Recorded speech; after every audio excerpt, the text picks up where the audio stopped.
Improbabilis, le végétal sous les obus, c'est une exposition photo qui a été menée avec Anthony Rogeau, qui est photographe bordelais, sur le toit de la base sous-marine de Bordeaux, qui est donc un énorme blocos qui constituait donc le mur de l'Atlantique, construit par les Allemands pendant la Seconde Guerre mondiale pour pouvoir protéger la côte atlantique de l'arrivée des alliés américains.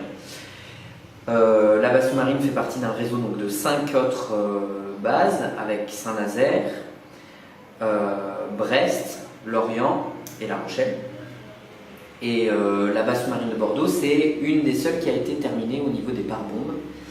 Les pare-bombes, c'est tout ce qu'on voit sur une partie des photos, qui sont en fait des gros éléments en béton qui font entre 3 et 6 mètres donc, de hauteur, qui protègent une chambre d'éclatement des obus.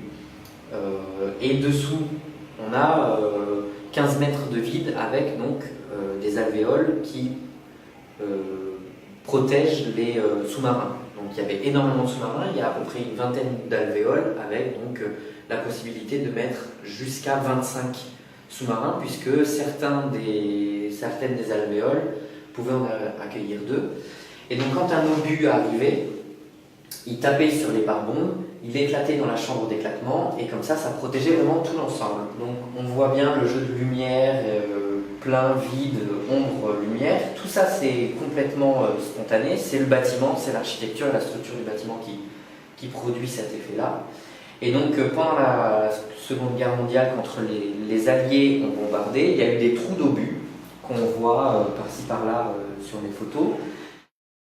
Donc, quand un obus a éclaté les pare-bombes, il y a de la poussière de béton qui a volé un peu partout et qui a constitué une première couche de substrat sur lequel les mousses et les lichens ont pu évoluer. Donc là, on le voit bien, on a l'impression que c'est une forêt amazonienne vue de haut, alors que en fait c'est de la mousse en macro, en photo macro.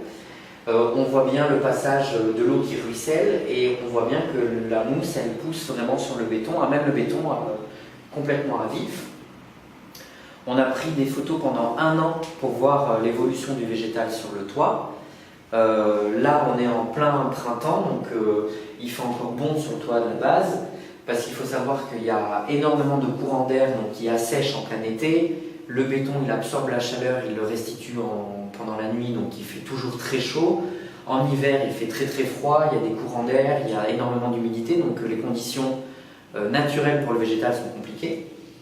Donc là la mousse elle est bien verte, bien gorgée d'eau, mais après au fur et à mesure de l'année elle devient un peu plus rousse, elle est en train de mourir, elle se dessèche et elle va devenir donc matière organique, un humus, et qui va être support pour les prochaines graines, par exemple sur la photo d'à côté, où on voit donc des carex, donc qui sont des graminées, qui vont pousser sur ce substrat qui a été produit donc, par la mousse en décomposition.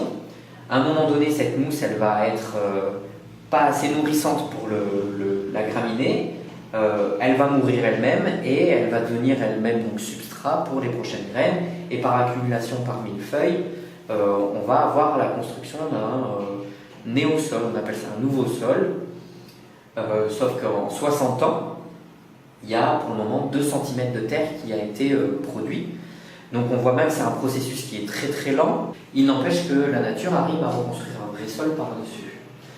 Donc au fur et à mesure, on a des fougères qui s'installent dans des fissures. On a là également sur le toit, on a des failles. Et donc il y a des arbres qui viennent et qui vont faufiler leurs racines dans ces failles pour aller puiser des éléments minéraux et puis de l'eau. Et donc là on a des micocouliers, on les voit ici, on a des sureaux, on a également des chênes, des petits figuiers qui poussent aussi. Là on a l'impression qu'il est juste collé sur le béton. En revanche, on peut imaginer là qu'il y a toute la racine qui descend dans les profondeurs pour aller récupérer de l'eau.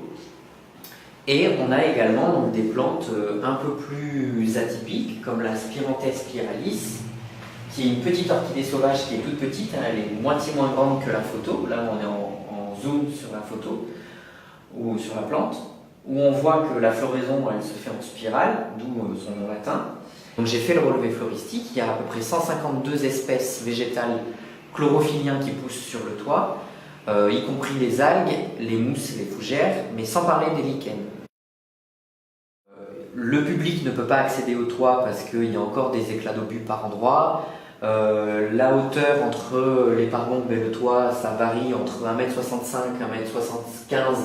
Donc tout le monde ne peut pas y aller, sachant qu'il faut un casque, il y a des morceaux de béton qui sont encore tenus juste par le fer à béton, donc c'est un peu compliqué au niveau sécurité. Il n'empêche que ce lieu, on avait envie de le montrer au public parce qu'il nous semblait vraiment intéressant. Ça touche à l'histoire, à travers donc, une histoire qui n'est pas si lointaine avec la Seconde Guerre mondiale.